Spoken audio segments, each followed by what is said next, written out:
So here we are at Edinburgh Napier University to discuss what we put in our Timber 2020 paper about density. I'm Ridley-Ellis. I'm Cramer. So our paper is about density, and density is the mass of timber divided by the volume of timber. Finished? Yeah, we can go home. It's all done. Is it? Well, there is moisture content. Yeah, moisture content. We could talk about that, and we could talk about differences in density between early wood and late wood. I mean, with the moisture content, yeah, you've got to be careful about, what moisture content you measure the mass at, and what moisture content you measure the volume at, and then it's really confusing things like specific gravity, where people don't explain properly what they're doing. But you can find all that in a good wood science textbook, and some of the bad ones too. So probably shouldn't talk about that in our presentation. What could we talk about? Well, there's a few things that you find in textbooks that also aren't quite true. Like the textbooks will say that the volume of wood doesn't change above the fibre saturation. Of course, when you measure things with wood, it's always surprising things that you find. We did a small project with some high school students. They went to a forest just south of Edinburgh. They took some samples out of a couple of trees, cut them into small clears, green, and then we measured progressively over time as they air dried the volume and the mass. And we found out that there is actually a slight decrease in volume as they dry from completely green to just above fibre saturation. So textbooks aren't completely right, but that's not a huge surprise because wood has always got something up its sleeve. But we should think about what people are doing with density. Like if you're building a house, you'd be concerned about density. You'd be concerned about density in two ways. You'd be concerned about density because density you're using as an indicator of strength, particularly connection strength, and fire performance, jarring rate. And you'd also be concerned about density for the self-weight of the structure too. Although those, you'd have a different view on both of those, wouldn't you? Because you'd be concerned about a low density in the case of strength, and you'd be concerned about high density in the case of the self-weight. Well, one way is we could characterize the density in terms of the mean for the self-weight, and for the strength we could talk about the 5th percentile, because that's describing the low end.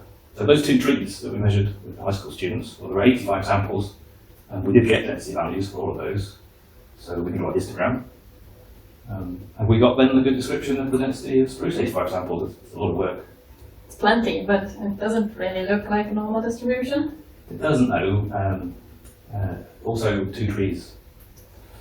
It's not many trees. I think there are more trees than that. Yeah, I remember now some of my colleagues did a study looking at the sources of variation in density in spruce from the UK, and they found out that only 23% of the variation is from site to site, but a lot, more than half, 51%, is between different trees on the same site. So if we only have two trees, we probably haven't sampled that site very well, and have to do a bit more work.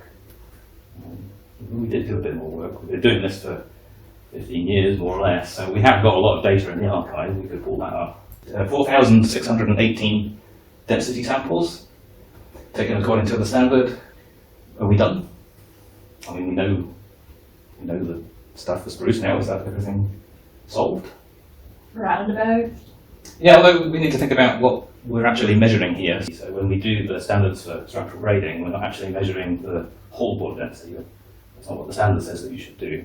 It says that you should test the timber, you should break the board, and then you should cut a small sample from near where it broke and measure the density on that. And obviously you've got some choice there as to when you cut it. Should we think about how variable the density is, the density measurement itself is? We can talk about that. Yeah, let's do it. Let's look at the variability. Yeah, so we do measure whole board density, and for our 4,618 samples, this is the whole board density at 12% moisture content versus the density sample density at 12% moisture content. And there's a pretty good correlation between those two, R squared of 0.84, but it's not perfect. Also, the whole board density is a little bit higher, about 6% higher than the density sample density. That's because the whole board has lots in, which is slightly heavier. The standard says that you should, if you're doing this, you should divide the whole board density by 1.05, so the standard is quite good, works quite well for spruce. So that's a good news story for today. But what about this variation? What is the source of variation? It's obviously something about variation of density within the piece itself. So what if we had one board and we cut it in half, and we'd done tests on each half and taken density samples from each half? How would the density sample for one half compare to the density sample from the other half? We can talk about that when we did it. This is the graph of the density sample from one half versus the density sample from the other half. And there's a correlation between the two, r squared of 0.7, which counts as a good correlation for anything to do with wood. But you can see here that there is actually quite a lot of variation in clear wood density within the piece. So even though when we've done a density sample measurement on a piece of wood, it's not an exact value for the density of that piece of wood. It could vary depending on how we've chosen to take that density sample value. So given that there's variation in the wood, and there's variation that comes from how the standards say you should do your measurement, is 4,618 samples enough samples? Yes, who would do more than this? Yeah, that is a lot of work over the years. But sawmills measure timber every day. And when they're grading, every single bit of wood gets measured. And most of them are measuring the density in one way or another. We have some friends at Valcast Sawmill. They have a Viscan grading machine, and thanks to them, they let us look at their data and with the help of Microtech, the machine manufacturer. And they have 12.4 million board measurements. Makes a lovely distribution. It does look nice, doesn't it? It's very smooth, but it's not normal, is it? No, it is a bit shifted. Yeah, okay, it's a bit squished at this end, Mhm. a bit elongated. I mean, it can't literally be normal, because normal says that there's a probability that you might get negative density. So the mean value of this data was 444 kilograms per meter cube. 5th percentile, 361 kilograms per meter cube. We could even look at the 95th percentile at the high end if you're concerned about really heavy boards. It's 541 kilograms per meter cube. All good. But what would happen if we assumed that it was normal? I mean, it's normal practice. To measure the mean and the standard deviation and then assume normal distribution and calculate percentiles from that. So what would happen if you did that on this data? Well, what would happen is that you would underestimate. You would underestimate the 5th percentile by a small amount, 2.2%, not too much to worry about. But you would underestimate the high end value by quite a lot. So, yeah, the standards do assume normal distribution, and it seems like it's okay for the mean and the 5th percentile, but you've got to be careful with what you're doing. But how does it compare to our data? So the white line is the data from Sawmill, 12.4 million measurements, and the red line is our modest 4,618 measurements. So like ours is a little bit lower, similar coefficient of variation, similar 5th percentile, but we're missing the very high density values in our studies. So our mean is 4% lower, not that much really in the scheme of things, and our 5th percentile is right bang on what their 5th percentile is, difference of only 0.2%. But yeah, their production data though, if you look at it in a bit more detail, it does vary from month to month, so each of these grey lines is a histogram for a month's worth of production. That's typically about 120,000 boards, so not a small amount of boards. But you can see it varies quite a lot, like it moves up and down. So should we be concerned about that? A little, yeah. And what happens in practice if you're buying timber from a sawmill, all the timber that you buy is from even a day's worth of production, even maybe a few moments worth of production on the line. So how variable is the timber within a pack? We could look at that. So if we take batches of 100 boards, 100 is a typical amount that you'd be using in a pack of timber to make something. How much does it vary, those packs of 100? Well, the 5th percentile can vary quite a lot. It's a little bit lower, so a little bit higher than the value that we would expect. But there are some days where the 5th percentile that you get is higher than the mean value that you get on other days. In fact, there are some where the 5th percentile of some packs is higher than the 95th percentile of some packs. So wood is very variable, especially if you're looking at timber in packs that have all been processed at the same time. So we would be worried about that, because the standards say if you're doing grading settings for a country, you need 100 boards, minimum 100 boards to characterise that country. So you would go to the sawmill and you would just get 100 boards on that day, probably just a pack. Is that enough? After what I've seen, no. No. So you'd have to do a bit of work, like you have to stand there for a few hours and randomly pull off the line, or take a few packs and just take a few off different rows to make sure that you're taking timber pieces from different trees. But what happens if you were to stay there for the whole 9 years of grading data and just randomly pulled out 100 pieces from that entire data set? Is 100 enough to do that? Still probably no. It's not too bad doing it that way. So there is a bit of variation in the 5th percentile and the mean. The expected value is more or less what it is for the whole population. So that's not a bad thing to be doing. 100 is okay, as long as you're doing proper random sampling. So this is what we are going to propose for the new standard, staying at the sawmill for 9 years. Maybe, we'll think about that one. Okay, so when we're doing grading, what we're actually doing is we're guaranteeing the 5th percentile density. We're not measuring the mean density, or we're not using that mean measurement in the settings calculations. The mean value is calculated from an equation in one of the standards, and that equation assumes normal distribution. So how well does that work? Well, the standard says that the mean value is 1.2 times the 5th percentile. So we can look at that with the sawmill data, our batches of 100.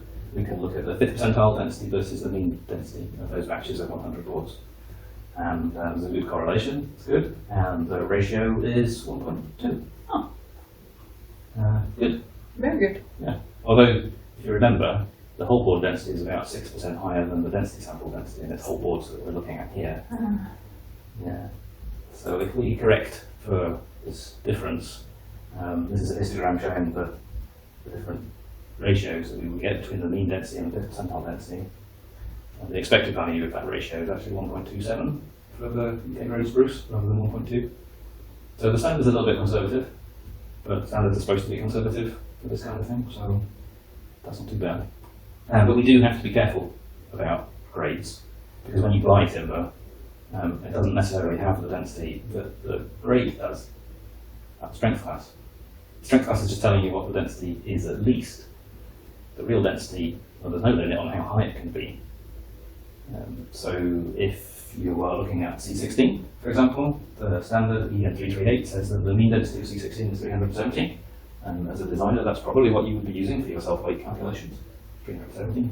But if you were grading C16 from UK ground spruce, then actually it would be a little bit higher, 390 kilograms per meter cubed, only 5% difference on the plus side, nothing too much to worry about. But if you were grading C16 with Douglas fir, then it would be 25% higher than you were expecting. If you're doing it with larch, 35% higher than you were expecting. It might not be too much of a problem for most buildings. If you were building a really tall building, it would start to be an issue. Because of course it's also an issue if you're calculating weights and elements for moving them around on site and lifting them up, and transportation loads and things like that. So yeah, you do have to be a bit careful with the density values that you're using in your calculations. So let's talk a bit more about grading. So if you're doing grading well, what you're doing is removing the worst pieces out of your set of timber and leaving the best ones. So even if you do start off with a normal distribution, if you're doing a good job, you'll not end up with the normal distribution because you're removing the bottom end. You're going to be taking these pieces out and leaving these pieces here. So you would raise the 5th percentile without necessarily raising the mean very much.